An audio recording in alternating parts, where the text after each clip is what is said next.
मैं एम.बी. शर्मा अपने YouTube channel पर सभी का हार्दिक स्वागत अभिनंदन करता हूं। आज की वीडियो में हम देखेंगे यूपी बोर्ड कक्षा 10 विषय हिंदी का समय विभाजन। यूपी बोर्ड कक्षा 10 का पेपर 2 खंडों में विभक्त होता है। खंड अ, जिसमें प्रश्न पुस्तिका में 20 प्रश्न दिए होते हैं, उन्हें OMR शीट पर हल करना होता है। तो लिखा होता है सही उत्तर चुनकर निम्नलिखित प्रश्नों के उत्तर दीजिए, जिसके लिए प्रत्येक प्रश्न के लिए 20 प्रश्न के लिए 1 अंक दिया होता है। 20 नंबर के होते हैं। इन्हें हमें 30 मिनट में हल करना है। जो पहला प्रश्न है सही उत्तर चुनकर निम्नलिखित प्रश्नों के उत्तर दीजिए, इसे हमें 20 मिनट में हल करना है। अब आता है खंड बा। इसमें पहला प्रश्न है निम्नलिखित गद्यांशों में से किसी एक पर आधारित प्रश्नों के उत्तर दीजिए। ये 3 प्रश्न दिए होते हैं, प्रत्येक का अंक 2 होता है। 6 नंबर का पहला प्रश्न होता है। इसे हमें 20 मिनट में हल करना है। कितने मिनट में? 20 मिनट में समय देना है इस प्रश्न के लिए हल करने में। अब आता है प्रश्न नंबर 2। निम्नलिखित पद्यांशों में से किसी एक पर आधारित प्रश्नों के उत्तर दीजिए। इसमें भी 3 प्रश्न दिए होते हैं और प्रत्येक का अंक 2 निर्धारित है। इस प्रकार 6 अंक का हो गया। इस प्रश्न के लिए भी हम 20 मिनट में हल करेंगे। दूसरे प्रश्न को भी 20 मिनट का समय देंगे। प्रश्न नंबर आता है 3 में होता है निम्नलिखित संस्कृत गद्यांशों में से किसी एक का संदर्भ सहित हिंदी में अनुवाद कीजिए। तो यह प्रश्न भी 5 अंक का होता है। एक गद्यांश का हिंदी में अनुवाद करना है, 5 अंक का है। 2 नंबर का संदर्भ होता है, 3 नंबर का हिंदी अनुवाद। तो इसे हमें 15 मिनट के समय में हल करना है। इस प्रश्न नंबर 3 के लिए 15 मिनट देना है। प्रश्न नंबर आता है 4। निम्नलिखित श्लोकों में से किसी एक श्लोक का संदर्भ सहित हिंदी में अनुवाद कीजिए। प्रश्न नंबर 4 में 2 श्लोक दिए होंगे। किसी एक श्लोक का संदर्भ सहित हिंदी में अनुवाद करना है। इसके लिए भी 5 अंक दिए होते हैं, 5 नंबर का होता है। इसे भी हम 15 मिनट में करेंगे, आराम से 15 मिनट में करेंगे। अब आता है प्रश्न नंबर 5। अपने पठित खंड काव्य के आधार पर निम्नलिखित प्रश्नों में से किसी एक का उत्तर दीजिए।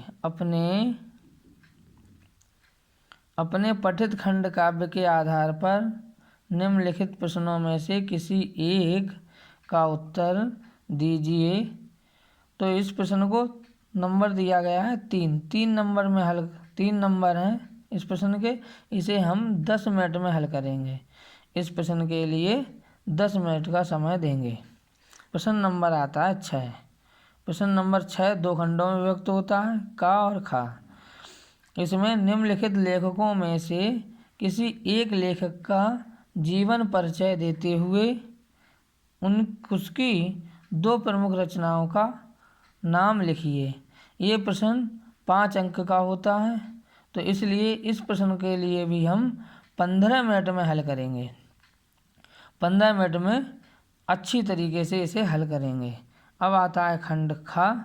निम्नलिखित कवियों में से किसी एक कवि का जीवन परिचय दीजिए और उसकी 2 प्रमुख कृतियों के नाम लिखिए। ये भी प्रश्न 5 नंबर का होता है। इसे हमें 15 मिनट में हल करना है।